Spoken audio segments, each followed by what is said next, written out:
Nagaan isiniif haa ta'u, akkam jirtu? Ani Fedhasaadha. Har'a leenjii waa'ee Poppolaayif irratti kennuu fi introdakshinii yookaan seensa wayii isinii qabadhee dhufe. Kanaaf leenjii yoo xiqqaate kutaa 5 yookaan kutaa 6 xumuramudha kan ani qabadhee dhufe. Har'a kutaa tokkoffaan isinii dhiyeessaa jechuudha. Egaa jalqaba irratti waa'ee akkaawuntii banachuu irratti yaada isinii kenna yookaan immoo leenjiin isinii kenna jechuudha. Akkaawuntii gaafa banannu tokkoffaa iimeelii yookaan feesbuukiidhaan banachuu dandeenya. Yeruma isinii aappii Poppolaayif gadi buufattanii open gootan akkaawuntii 3 isinitti dhufa. Akkaawuntiin inni tokkoffaan Googilii keetiin seeni siin jedha. Inni lammaffaan feesbuukii keetiin jedha. Inni sadaffaan immoo instaagiraamiidhaan seenuu dandeessu jechaadha. Isa sanarraa sirriitti hubachuun baay'ee barbaachisaadha jedhee yaada. Jalqaba irratti akkaawuntii kana gaafa bantu qarshii ittiin hojjetta waan ta'eef yookaan bizinesii ittiin hojjetta. Akkaawuntii kana keessa kan jiru doolaara. Doolaarri immoo kan isaa adamsu baay'eetu jira. Of eeggannoodhaan akkaawuntii ofii qabuun barbaachisaadha. Inni lammaffaan immoo akkaawuntii Poppolaayif jechuun akka dabtara baankiiti jechuudha. Dabtara baankii gaafa itti fayyadamtu yeroo barbaaddetti qarshii keessaa baafachuu dandeessa miti. Akkuma kana kunis lafa barbaaddetti qarshii keessaa baafachuu dandeessa waan ta'eef akka dabtara baankiitti si fayyada jechuudha. Kanaafuu waa'ee akkaawuntii keetii sirriitti itti yaaduun barbaachisaadha jechuudha jalqaba. Namoonni tokko tokko iimeelii namaa bilbila isaaniirra jiru irratti banu. Sana booda waan hunda xumuranii hojii isaanii hojjetanii ji'a 2-3 itti fayyadamanii gaafa ta'e tokko namni sun iimeelii sana yookaan akkaawuntii sana loggaawut yeroo inni jalaa godhu akkaawuntii isaaniitti deebi'uu dadhabu jechuudha. Kanaafuu jalqaba waan lama adda baafachuun barbaachisaadha. Tokkoffaan iimeelii nan ittiin banuuf jedhu kun kan kootii jennee ilaaluu qabna. Lammaffaa immoo paaswoordii iimeelii sana nan yaadadha. Maaliif kun kan barbaachise bilbilli kun yoo cufame yookaan yoo hatame yoo bade bilbila biraa irratti bannee bizinesii keenyatti fufsiisuu danda'utu nurra jira jechuudha. Iimeelii keenya sana yookaan yuuzerneemii itti fayyadamnu sana kamiyyuu paaswoordii isa yaadachuu qabna jechuudha. Bilbilli kun akka carraa yoo cufame achi gara moobaayilii biraatti dabarsuudhaaf iimeelii sana achirratti bannee appilikeeshinii kana gadi buusnee loogiin gochuu malee rakkoo biraan qabu jechuudha. Wanti ammas nama rakkisu hin jiru. Inni lammaffaan yeroo gara galmeetti seennu biyya nu filachiisaa akkasuma immoo maqaa keenya akka barreessinu suuraa akka galchinu waan akkasii nu gaafata. Asitti wanti baay'ee ilaalamuu qabu waan lama. Inni tokko saala. Dubartiin dubartii taatee banuu qabdi. Dhiirri dhiira ta'ee banuu qaba malee dhiirri dubartii ta'ee dubartiin dhiira taatee banuun sirrii miti waan ta'eef kanumatti yoo isin bantan kan inni irra jiru meeliidha waan ta'eef dubartoonni keessumaa utuu hin beekin meelii taatanii yeroo isin bantantu jira. Kanarratti of eeggannoo gochuun barbaachisaadha. Dhiiraaf dubartii gidduutti immoo hojiin garaagarummaa waan qabuuf waan dubartiin argattu dhiirri argachuu hin danda'u, waan dhiirri argatu dubartiin argachuu hin dandeessu. Kanaafuu lachanuu karaa sirrii ta'ee akkaawuntii isaanii banuu qabu jechaadha. Galmee xumurtanii biyya nan jijjiira yoo jettan jijjiiruu hin dandeessan. Akka carraa yoo saalli jijjiirame garuu LP keessaan barreessitanii dhiira gara dubartiitti deebisuun akkaawuntii dubartii ta'ee kan dhiiraa baname immoo gara dhiiraatti deebisuun ni danda'ama. Kanaan ala biyya geeddaruun hin danda'amudha. Erga galmooftanii seentanii booda kallattiidhumaan gara warra laayif irra jiraniitti isin fudhata jechuudha. Yeroo kanadha egaa namoonni tokko tokko dogoggora kan uuman nama wajjin hojjetan illee utuu addan baafatanii naqanii abbaa argan jala galanii kan rakkatan. Amma asitti murtoo murteeffachuu sirra jira. Ejentoonni of jalatti si galmeessanii jennaan sa'aatii 24 booda jalaa ba'uu hin dandeessu jechuudha. Kana sirriitti beekuun barbaachisaadha. Barsiisaan keessuun dirqama si gargaaruu qaba, dirqama si barsiisuu qaba, dirqama si hojjechiisuu qaba jechuudha. Kanaafuu barsiisaa filachuuf suuta jedha. Barsiisaa filachuuf suuta jedha. Nama afaan isaa dhageessan, nama barumsa isaa sirriitti hubattanitti hidhattanii isa jalatti ejentii ta'uun yookaan hoostii ta'uun barbaachisaadha. Egaa ammayyuu akka seenteen piroofaayilii jala galtee bakka AOT jedhu keessa galteetu feesaa authentication kennitaa jechuudha. Feesaa authentication kennuu waan lamaaf barbaachise. Tokko pilaatfoormichi akkaawuntii lama namni akka banatu nayyamu. Kanaaf immoo fuulaan adda baasa. Lammaffaa immoo seekuriitii akkaawuntii keetiif namni biraa dhufee bilbila kee keessa seenee waan ati hojjette akkas jalaan fudhanneef kaameraadhaan fuula keetiif suura kee wal bira qabee fudhateetu kan kee ta'uu mirkaneessaa jechuudha. Kanaaf feesaa authentication xumuruun dirqama. Feesaa authentication akkamitti kennuun akka danda'amu ani viidiyoo ammaan dura hojjedhe keessa kaa'eera waan ta'eef galmaa kan jedhu yookaan akkaataa galmee kan jedhu keessatti ilaaluu dandeessanii kan achi keessaa adda baafachuu dandeessan. Isa booda bilbila keessan baay'een digootu imeelii keessanittiitu seekuriitiin akkaawuntii keessanii haay levelii irra ta'utu irra jiraadha. Kana xumurtan tokkoffaa imeeliin kan keessan ta'uu mirkaneeffattan, paaswoordii isaa yaadattan, feesaa authentication kennitan, seekuriitii akkaawuntii keessanii haay irra gootan. Amma maaltu isin hafa? Barsiisaa ofii keessanii filachuutu isin hafa jechuudha. Waa tokkoon isinitti maasitti. Barsiisaan filattan yoo ta'e, barsiisaa sirriin argattan yoo ta'e, hojiin asitti hojjetamu baay'ee ulfaataadha. Dhuguman isinitti hima. Namni isin hin barsiisu taanaan waan tokko yoo hojjechuu hin dandeessan. Kanaaf ol fiiddanii gad fiiddanii dhiistanii bahuudha jechuudha. Kanaafuu dursitanii nama barsiisaa isinii ta'u filachuudha. Nama barsiisaa isinii ta'u sana ID isaa fudhattaniitu my agency bakka jedhu piroofaayilii keessan jala jiru keessatti barreessitu. Isa barreessitanii konfirmii gaafa isin gootan addi ta'a jechuudha. Egaa nama sana si'a takkaa filattan yeroo lama filachuun hin danda'amu yookaan immoo ejentii lama jala taa'uu waan hin danda'amneef ejentii sana sirriitti adda baaftanii filachuudha inni tokkoffaan. Inni lammaffaan immoo amma ejentii namni sun isin godhutti yookaan ejentii ta'uudhaaf iyyattanitti callistanii hidhattanii kwaayit gochuun isin irra hin jiru jechuudha. Namoonni tokko congratulation kan jedhu gajjallaatti quit the agency kan jedhu yeroo argan quit godhanii gaafa keessaa ba'an duubarraa guyyaa 30 ejentii ta'uu akka isaan hin dandeenye pilaatfoormiin isaan dhorkaa jechuudha. Kanaaf iddoo my agency jedhu sana tuquu dhiisuudha. Egaa barsiisaa ofii keetii qabaatteetta. Barsiisaa ofii keetii erga qabaattee maal si barsiisa barsiisaan kun? Kana sirriitti beekuun baay'ee barbaachisaadha. Waanuma 4 pilaatfoormii ana keessatti beektaniennaan hojii kana sirriitti milkaa'uu dandeessu jechuudha. Hojii kana sirriitti milkaa'uu dandeessu. Tokkoffaa waa'ee pilaatfoormii kanaa sirriitti beekuutu isinirra jira. Maaliif jennaan pilaatfoormichi maal hojjeta eessaa dhufe kaayyoon isaa maali kan jedhu beektan taanaan abbaa barbaade dhufee isin dogoggorsuu danda'a waan ta'eef waa'ee pilaatfoormichaa sirriitti qayyabachuun barachuun barbaachisaadha jechuudha. Inni kan biraan waa'ee gahee hojii namootaas keessa jiruuti.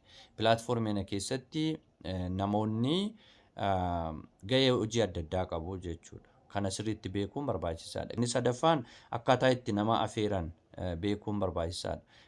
Pilaatfoormii keessatti neetworkiidhaan namoota akkamitti gara hojii kanaatti fiduu dandeenya waan jedhu sana akkaataa itti nama afeeran beekuun barbaachisaadha.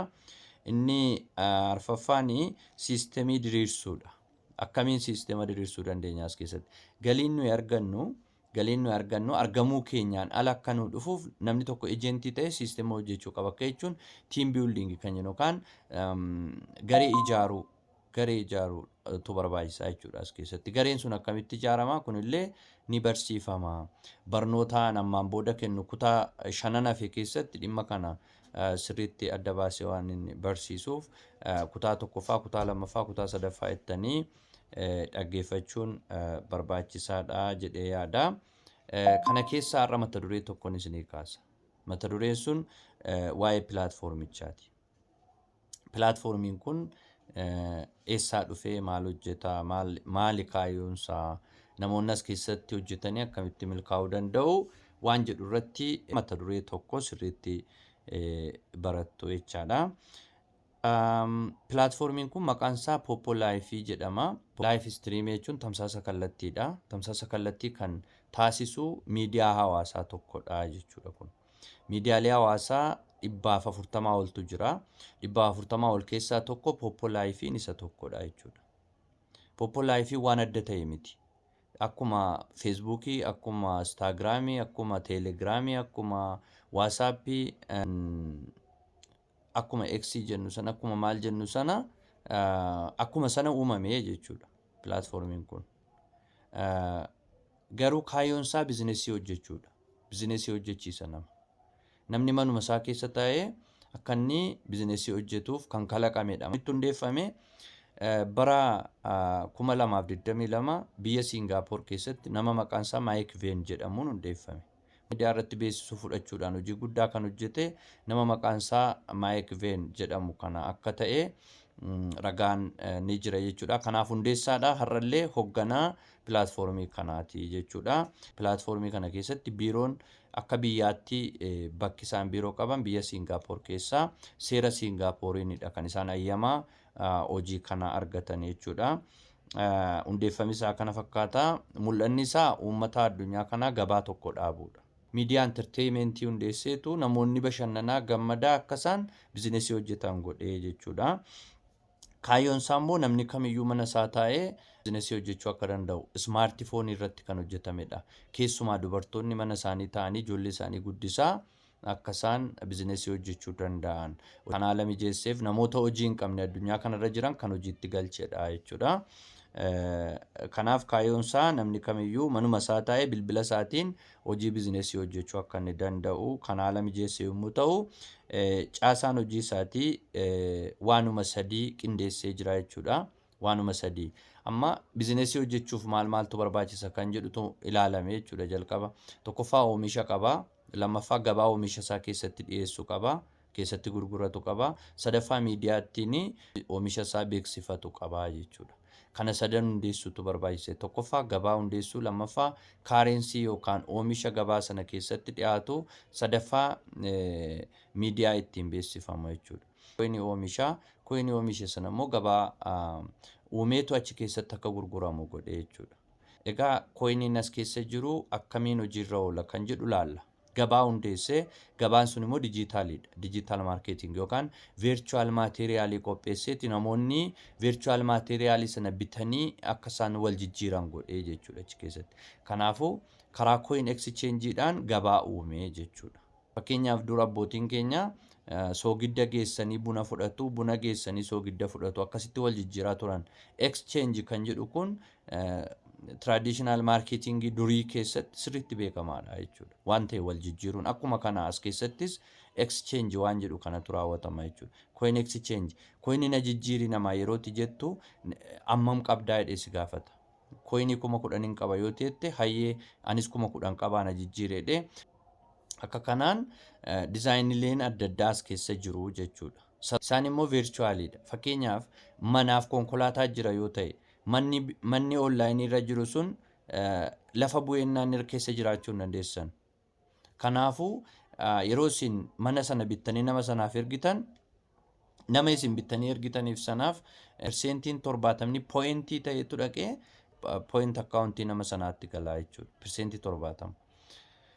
Namni sunis akkuma sana bitee yeroo isinii ergu ammas persentiin 70 pooyintiin dhufee isinii gala. Pooyintiin kun walitti dabalamee doolaara ta'a.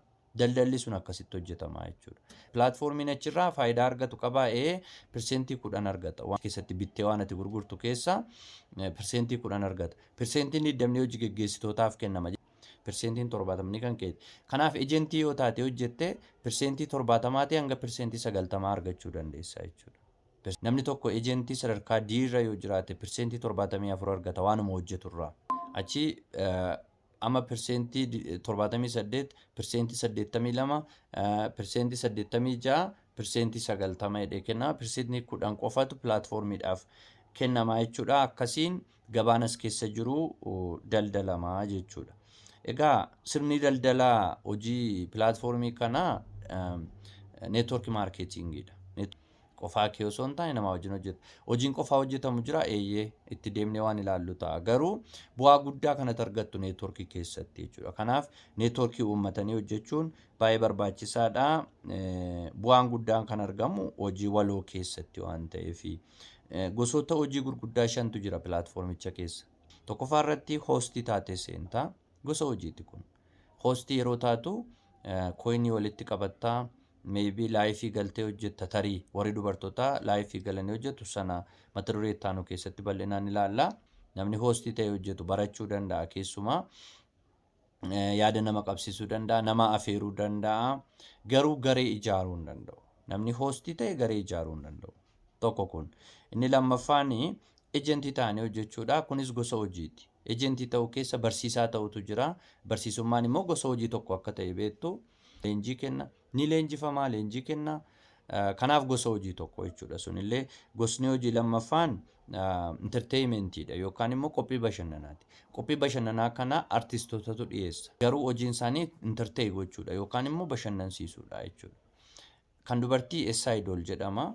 Kan dhiiraa immoo Rocket Host jedhama. Warri kun seera mataa isaanii danda'e qabu kan ittiin hojii sana hojjetanii. Kanaaf gosa hojii of danda'e tokkodha. Garuu qofaa hojjetu ammallee. Mana isaaniitti nama bashannansiisu. Inni kan biraan coin selleriidha. Coiniin kun karaa lama hojiirra oola. Karaa tokko exchangeidhaan namni karaa adda addaa coinii argata sana. Coinii argate sana immoo exchange godha. Namoonni dhimma adda addaatiif coinii bitatan jiru. Coinii bitamu sana immoo platformii irraa fuudhee namni gurguru jira.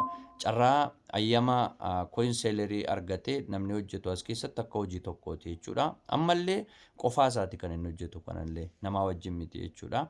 Inni hin jiru taanaan coiniin hin gurguramu. Coiniin hin gurguramu taanaan immoo galiin hin jiru. Kanaafuu coin sellerii ta'anii hojjechuun dhuunfaadhaan kan hojjetamu malee waloodhaan akka inni hin taane beekuun barbaachisaadha. Inni biraan geemerii ta'anii warra hojjetan jiru. As keessa gaambiliin jira. Geemiin noormaalii galanii geemiin taphatamu jira. Sanarratti namoonni coinii ofii isaaniitiin taphatu waan ta'eef abbaa itti gaafatamummaa fudhata. Qumaarri immoo yeroo kamiyyuu nyaatamuu qaba, nyaachuu qaba waan ta'eef qumaara keessa namni akka hin galle. Wanni qumaara jedhamu kun teelee keenya keessa jira, baankii keenya keessa jira, iddoo meeqa jira. Coinii si ilaannaa, spiin godhii maal godhanii kan sii fidan hundi isaa geemiidha. Looterii jedhamu kun mataan isaa geemiidha bara. Birrii keeti kan inni nyaatu. Nama miliyoona tokko taatee yoo dorgomte nama tokkoof carraan kennamaa jechuudha. Kanaaf ati birrii kennabde. Of amansiisanii seenu waan ta'eef geemii keessa galuun dhimma abbaatii sanarratti nuti yaada tokkoyyuu laannu. Garuu namoonni hojiin pilaatfoormii kana keessa jiru akka waan geemii ta'etti warri ilaaltan hojii gurguddaa 4 geemiin ala akka jiru. Warri geemeroonni jiru isaan nama 100 keessaa nama tokko yookaan nama 2 warra sila jedhe keessan galan geemii isaanii galanii taphatanii bahu. Miliyoona 5 miliyoona 6 nyaatanii borimmoo miliyoona 5 miliyoona 6 nyaachisuu danda'u. Tapha isaanii taphatu hin aaranii maaliif beeku waan hojjeta waan ta'eef. Inni sun algooriizimii mataa isaa qaba. Haa ta'u malee as keessaa akka hojii tokkotti ilaalamaa jechuudha. Kanaafi gosa hojii 5tu jira. Hoostii jira, ejentii jira, entertainmentii yookaan bashannana jira. Sanaaf immoo artistoota gosa 2 jiru kan dhiirotaa kan dubartootaa. S-Idoliin kan dubartii, Rocket Hostiin kan dhiiraati isiniin jedheera. Coin sellerii jira, geemerii jira. Kana keessatti egaa hojiileen xixiqqoon jiru. Fakkeenyaaf nama afeeruun akka jaanerii hojii tokkooti as keessa. Hoostii keessattis ejentii keessattis sun hojjeta. Namni ejentii ta'e hojjetu hoostiis ta'uu danda'a, coin selleriis ta'uu danda'a. Gosa 5 kana keessaa hojiin baay'ee murteessaaf barbaachisaa ta'e ejentii ta'anii hojjechuudha. Hoostiis yoo taate qofaa kee hojjetta waan ta'eef galiin kee guddaa miti. Maybe S-Idolii fi Rocket Hostiin isaan artistoota waan ta'eef maybe galii guddaa argachuu danda'u. Garuu akka dhuunfaatti kunis waan ta'eef. Coin selleriinis qarshii si barbaada. Doolaara 1,000 yoo qabaatte hojii sana hojjechuu kan dandeessu 500 yoo qabaatte. Kanaaf sunis agas nama hunda fayyada jedhee yaadu waan geemii silayyuu kaaseera. Ejentiin baay'ee barbaachisaadha jechuudha. Namni as keessatti siistema ijaarratee hojjechuu danda'u nama ejentii ta'e akka ta'e beekuun isinirra jira. Kanaafi kanneen keessaa hojiin baay'ee murteessaa fi barbaachisaa ta'e hojii maaliiti jechuudha. Hojii ejentii ta'anii hojjechuuti jechaadha. Pilaatfoormicha keessatti coiniin lafee dugdaati. Namoonni karaa adda addaa coinii argatan karaa adda addaa coinii isaan argatan keessaa yoo xiqqaate karaa 7 isinitti himu. Inni tokkoffaan treasure boxiidha. Treasure boxii jechuun gaafuma isin dhuftan boxii xiqqoo tokko keessa coinii kaa'ee isinii eegaa jechuudha. Isheen sun coinii 40 yeroo 10 kan isinii laattu boxii xiqqoo tokko isinii kenna. Inni biraan warri dhiiraa maayikii irra taa'anii maayikii qabatanii nama wajjin yoo mari'atan coinii sa'aatii walakkaatti coinii 200 hanga 500 argatu. Inni biraan Fireworkidha. Fireworkiin namoota haaraatiif VIP namoota qabaniif kenna. Fireworkiin eessaa dhufa pilaatfoormicha keessatti namoota vaayiraalii bahuu barbaadantu kooyinii 50,000 yeroo tokkicha Fireworkii bitatu. Yeroo kana pilaatfoormichi biyya isaan keessa jiran keessaa tokkoffaatti baasee addunyaa guutuurraa immoo nama gara isaanii fida. Namooti dhufan kun sababa achi dhaqaniif giiftiitu kennamaaf jechuudha. Giiftii kooyinii 50, 60, 100, 200, 300 argachuu dandeessa. Namoota haaraatiif VIP namoota qabaniif kennamaa jechuudha suni. Inni biraan laakii booksiidha. Laakii booksii nama dhuunfaatu ka'a. Namni dhuunfaa sun namni akka isaa wajjin taa'ee mari'atuu fi kooyinii ofii qaburraa ka'a. Kooyinii 100 kaa'uu danda'a, 1000 kaa'uu danda'a, 200 kaa'uu danda'a, 500 kaa'uu danda'a. Haa ta'u malee karaa sadiidha kan inni kaa'u. Karaa tokko follow na godhaa jedhee ka'a. Karaa tokko participationiidhaan ka'a. Karaa sadaffaa immoo fansi kilabii kootti dabalamaa jedhee ka'a. Kun nama hundaaf laakiidha garuu nama hundatu argata miti. Nama dafee gadi tuqeetu argata jechuudha. Inni biraan pooyintii gara kooyinsii jijjiiruudha. Pooyintii qabdan illee gara kooyiniitti jijjiiruu dandeessu sababoota adda addaatiif. Namni sadarkaa isaallee guddisuuf kooyinii wal jijjiira waan ta'eef kooyiniin immoo pooyintii irraas deebisee ni argama jechuudha. Pooyintii biraan geema taphachuudhaan ni argama.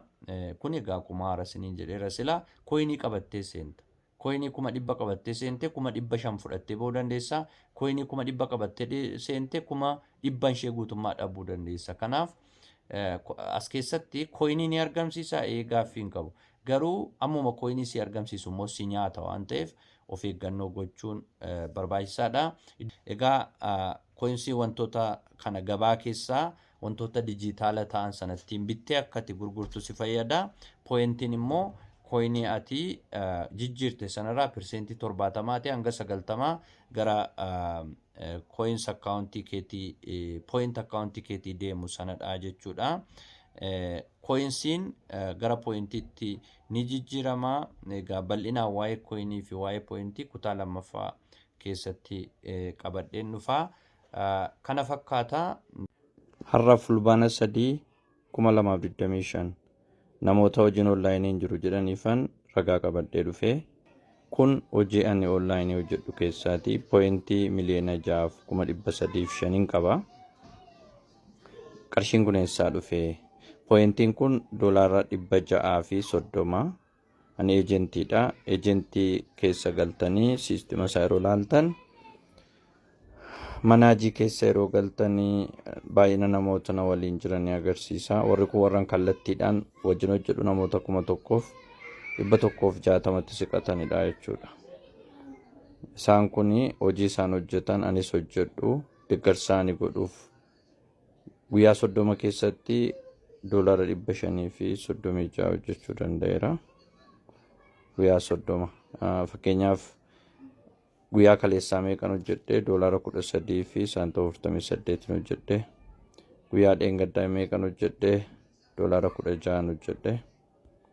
Amma isa kana baaseen isinitti agarsiisa jechuudha. Withdraw now yeroo hin jedhu pooyintii gadi tuqee meetidii akkamiitiin baasuu akkan barbaadu natti agarsiisa.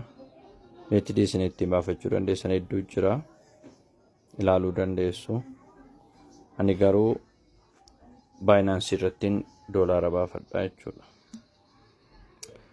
Yeroon withdraw now jedhu bakka duwwaa naa fida. Baay'ina doolaaraa ni qabu. Doolaara 630. Sana keessaa doolaara 600 baasuu barbaada. Sana baasee submit yeroon godhu confirm godhee kallattiidhaan paaswoordii koo na gaafata san galcha. Amma processiin jalqabameera jechuudha. Mee Binance koorraa dursa qarshii meeqa akkan qabu isinitti agarsiisa. Qarshii 31 qofan irraa qaba. Qarshii 31 qofan irraa qaba. Amma qarshiin darbeera. Qarshiin darbe kun withdraw successfully jedheera. Doolaara 600 argitanii. Doolaara 600 achi deebi'een ilaala kunoo. Doolaara 631 jechuudha. 600 sun darbee jira. Amma meesejiin naa dhufeera. Doolaara 600 si darbe jedhee meesejiin dhufeera. Kunoo ilaaluu dandeessu. doolaara 600 kan jedhu lammaffaa irra isa jiru irratti arguu dandeessu. Sanatti yeroo buunu doolaarri meeqa successfully akka gara akaawuntii kootii seene isinitti agarsiisa jechuudha. Kun doolaara 600 jechuudha. Okay. Doolaara 600 kana Binance irratti ammoo tun gurguradhe meeqa ta'a? Gatiin isaa nagartuu 159.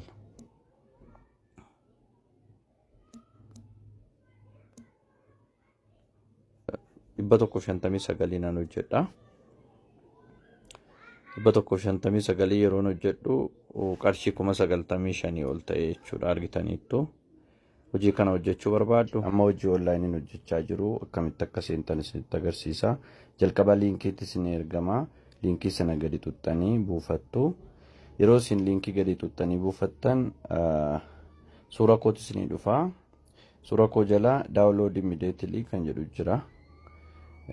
Yeroo isin download gootanii open gootan filannoo isinii fidaa Google, Facebook, Instagramiidhaan isa kamiin galuu dandeessu. As keessaa kan barbaadaniin galtu garuu username keessan yaadachuu qabdu. Tarii emailiidhaan galtu yoo taatan emailii sana username isaa yaadachuu qabdu. Yeroo inni kana isin gaafatu agree yookaan share gootu jechuudha. Ani fakkeenyaaf amma username Facebookiidhaan seenuun barbaada. Facebookiidhaan seenee jalqabarraa suura koon galchaa.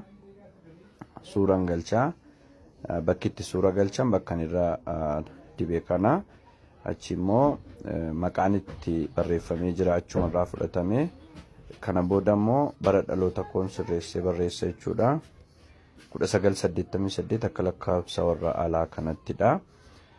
Guyyaan gaafa 10ti jiinis ji'a 10ffaadha. Kan hunda barreessee sirreessaa jechuudha. Erga sirreessee booda biyyan filadha. Warri dhiiraa biyyuma Itoophiyaati yoo filattan Itoophiyaa keessa yoo jiraattan yoo biyya biraa jiraattan immoo biyyuma sana fiimiliidha yoo taatan biyya akka United Arab Emirates filachuu qabdu. Achi immoo ID isin gaafata. ID koo galchitu 4596 9839 galchitanii submit gootu. Submit yeroo isin gootan kallattiidhumaan eessatti isin fidaa warra laayifii irra taa'aa jiranitti isin fidaa. Asitti egaa dogoggorri kan uumamu utuun beekin naxxanii warra laayifii taa'an kana jala galtanii rakkattu. Kanaaf atu achi hin deemin waan isin gootan isinitti himaa. Aayikanoonni 5 gajjallaa jirtu kun waan baay'eedhaaf isin fayyadde jechuudha. Isheen shanaffaa kun keessumaa gara profaayilii keessanii akka deemtan isin gargaarti. Profaayilii keessan jala erga deemtanii booda my agency keessa seentu. My agency keessa seentu. My agency isin agarsiisaa jiru kana. My agency seentanii achi keessatti ID koo barreessitu. ID koo barreessitu. ID koo barreessitu. Bakki isinitti ID barreessitan isinii dhufa. Join agent jedheetu agentis ID kan jedhu bakka isinii fidaa 45 96 98 39 barreessitu. Isa booda jala isaatti maqaa kootu isinii dhufa. Fedha isaa hidhee isinii dhufa. Please enter agentis ID kan jedhu kana tuttu. Yeroo isin isa tuttan kallattiidhaan gara isinitti deemuu qabdan gara nama kanaa ta'uu isinitti agarsiisee konfirmii godha isiniin jedha. Konfirmii gootu. Konfirmii yeroo isin gootan congratulation kan jedhutu isinii dhufa. Isa booda omaayyuun gootanii as keessaa bahutu isinirra jira. Lammaffaa irra deebitanii yoo tuttan guyyaa 30 isin tursa waan ta'eef as keessaa bahuu qabdu jechaadha. Inni taanu face authentication xumuruu qabdu. Sun immoo out kan jettu keessa jirti. Kana isinitti agarsiisaa jiru kana out kan jettu keessa jirti. Ishee keessa seentanii face authentication fi bind phone kan jedhu jira. Jalqaba face authentication xumurtu. Face authentication ittaansitanii immoo bilbila keessan ittiitu jechuudha. Face authentication xumuruuf go kan jettu sana tuttu. Ergasii booda upload photo of yourself kan jedhu kana itti butanii suura galchitu. Suura galchitu. Suura keessan filattanii crop gootanii galchitu jechuudha. Erga galchitanii booda suurri galee erga achirra taa'e booda jala isaatii start certificate kan jedhu. start to certificate kan jedhu kana tuttu jechuudha. Yeroo isa tuttan kaameraan isinii banama. Kaameraa sanarra fuula keessan keessuu isa booda xumurameera sun jechaadha. Nama ofii koo kana dura face authentication kenneera waan ta'eef hin danda'u. Ammoo bilbilaan galchaa. Bilbila yeroon galchu immoo bilbila koo galcheen bind phone kan jedhu sana keessatti nextedha. Asitti sirriitti hubachuu kan isin qabdan. Next yeroo isin jettan suura cittuu wayiti isinitti dhufaa. Suura cittuu sana karaa gadiirraanii drag kan jettu kana qabdanii yeroo isin harkiftan suurri sun sochooti. Seen sochooti ishee qabdanii harkiftu. Amma quba keessaniin ishee qabdanii garanatti yeroo isin harkiftan suurri cittuu sun dhattee bakka isheen galuun irra jiru sana dhattanii duuchitu jechuudha qaawwa sana. Yeroo kana successful kan jedhu isinii dhufaa. Successful isiniin jedha. Kooddiin gara WhatsApp keessanii deema. Kunoo kooddiin naa dhufeera. Isaan galcha fakkeenyaaf. Isa booda nextin jedha. Amma lachansaayyuu xumurameera jechuudha. Inni olii immoo utuu xumurameera ta'e certified jedha. Bakka sanatti inni xumurameera. Amma yeroo isin addana dhuftanii setting keessa yeroo isin galtan accounting keessan security'n isaa maal ta'ee jira? Medium ta'ee jira. Inni kun high ta'utu irra jira. Kanaafuu emailii keessan itti dabaltu. Emailii keessa yeroo itti dabaltan akkuma sana suura cittuutti isinii dhufaa. Suura cittuutti isinii dhufaa. Isa booda suura cittuu sana sirreessitanii kooddiin isinii dhufaa sana galchitu jechaadha. Kanaafi hojii kana keessatti milkaa'uu yoo barbaadde bilbilli koo kunooti na qunnami walumaan hojjenna.